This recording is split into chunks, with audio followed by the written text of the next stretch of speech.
What do you expect from a drifting game? Just cars going around corners in style? Well, how about Pokemons, police cars, rockets, tanks, skeletons, jets, fairies, satanic references? Well, that's what you get in Drift Alone, a game that looks innocent on the surface but is haunted deep within. It has gone unnoticed for 4 years with only one review, which is me. Starting it for the first time, you'll be greeted with a UI that looks like a bunch of ads and a strange looking car with some fat tires. But the game has a story mode, taking place in an open world map and starting you on foot at a parking garage. It looks completely normal, except for the race car with an AA gun mounted on top. Going near it glitches the game out and puts you in another car instead. I got out of it, but the camera remained still, which allowed me to see my character. Yes, you're controlling a skeleton dodo bird. I restarted the game, which seemed to have added 8 rockets to my car. It's a drift game, by the way. Nothing in the description or trailer mentions any weapons. Exiting the parking lot gives us the first look at this game's city, which looks completely dead and unfinished. Our suspicion is confirmed after driving for 20 seconds when we meet skeletons roaming around the city. They even have swords, but you can just run over them. Oh look, there are traffic cars on the road. Actually, there's a massive traffic jam. The city comes to life all of a sudden, and so does the game's ear rape audio after you pause and unpause it. Wait a minute, I've seen this view. Yeah, this is the same map asset used in 2 other obscure drifting games that I went over months ago. Well, at least this game has traffic cars, and they're so scaled they can literally drive backwards or through walls. Anyways, we're looking for a garage somewhere. I got out of the car to look around and noticed that the skeleton bird is now carrying 4 rockets. Drift game, by the way. The garage is called Diesel Motori, which is also the developer's nickname. If you bother to pick a car in the main menu, you'll find it here. I raised the car all the way up and brought out those thick tires, which proved to be useful off-road. But if you can somehow see the map on the left-hand side, you'll be able to follow the road up the mountain. After some driving, you'll reach this cabin near the top of the mountain. You then get out of the car and step inside to what looks like a haunted house. It really does look like a skeleton could be living here. And what's that picture? After some looking around, you might get jump scared by whatever this is. He turns out to be a friendly and wants us to pick up some parts. But before that, the game puts you in a drift race. Finally, here we go.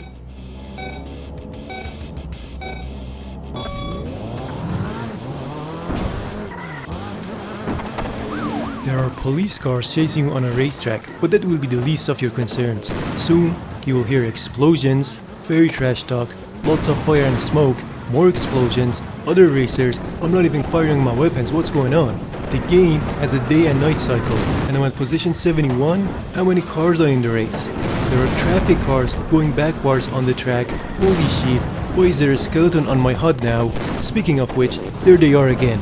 The track has turned into actual hell. There are car wrecks all over the track. That was a helicopter, and now I've crashed into a tank.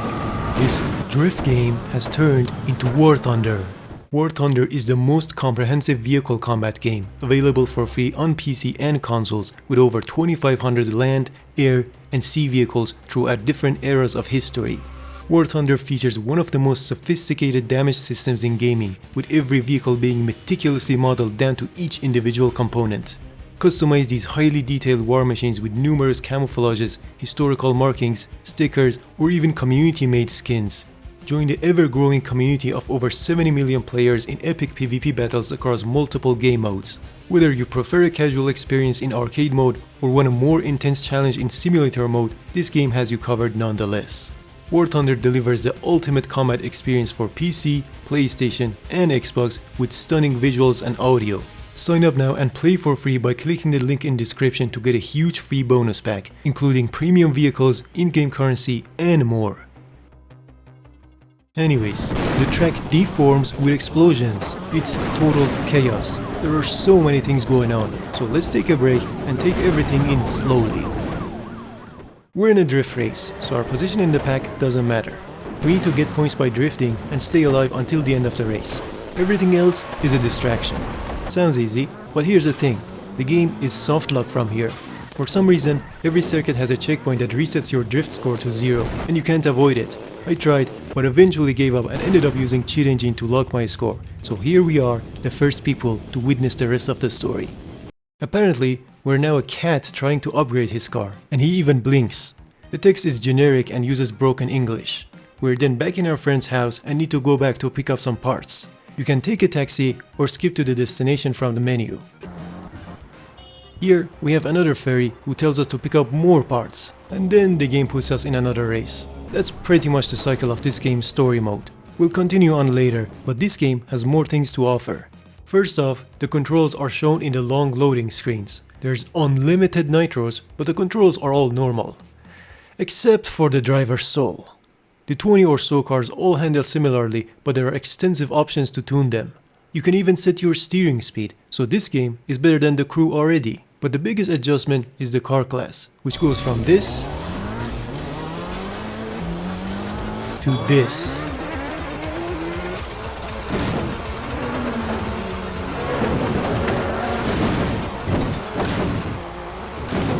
The cars are extremely grippy, but the rear tires have little angular grip, allowing them to slide effortlessly. The physics are janky and the cars too light in collisions, heavily incentivizing you to avoid obstacles. You also have a drift gauge that goes from cute to sweet to Pokemon. Every track has a pink marker where you can pick up another skeleton bird. Aside from the story mode, you can take part in single races and adjust settings like caves and skeletons. Some tracks take place in medieval castles and some are real-life Touge tracks. One of the open world missions has you help a ferry who's broken down in the mountain, and it was here that I died. Yes, you can die in this drift game if you hit a traffic car. Oddly enough, the sword-wielding skeletons die if you just touch them. There isn't much else to the story. The final cutscene is a rolling shot of all the cars and ferries in the game, and after that, the camera turns into the sky to a giant skeleton head. And that was Drift Alone, but we're not done yet. The rabbit hole goes deeper with Drift Alone 1.0. Here, we have Pokemons instead of ferries, and a different story mode that is just a series of races. This version of the game is more bare bone. You don't even get weapons until later into the game, and all the chaos is gone. You can still pick up your now Pokemon friend from the middle of the track though, and he gives you 50,000 points. This version has slightly different physics, less tracks, and no mod support. This means that the developer added mod support to a game with one active player. He even made a manual for it on his website with instructions to convert mods from a popular modding game. This early version didn't have anything unusual except for Pokemons and basic weapons, but apparently the game pulled a 180 and turned into hell after the Doomsday update, and no one got to see it. The sales number hardly reached double digits, and I only found out about it by complete chance when buying random shit from the deepest depths of Steam, like I did for the video here. But we need to find more about Diesel Mottori. I wrote a comment in his YouTube channel, and to my surprise, he responded. To summarize, he is a big fan of drifting in games and real life and just wanted to make his own drift game. He also liked games such as Crash Team Racing, which is why he added combat. He also didn't want to use humans and liked rock music, so he opted for skeletons and fairies instead. But the version 1 had more varied music, like even the Unity Acid National Anthem. In the end, the game was a failure, leading to the cancellation of his Temple OS port. But he's not giving up. In fact, he's developing another drift game and is planning to further support Drift Alone. Despite having taken over 4 years to develop, Drift Alone has only become buggier and less optimized over time, but it stands out from the competition for not being just another generic drift game. Despite the bugs, the game is fun to play for a few hours, albeit for the wrong reasons. I don't know, I think making 2 games of such scale is too much for a single person to handle. And I say that while working on 2 mega videos, each containing over 100 games. If you want to see the process of that, you might catch me live here or on Twitch.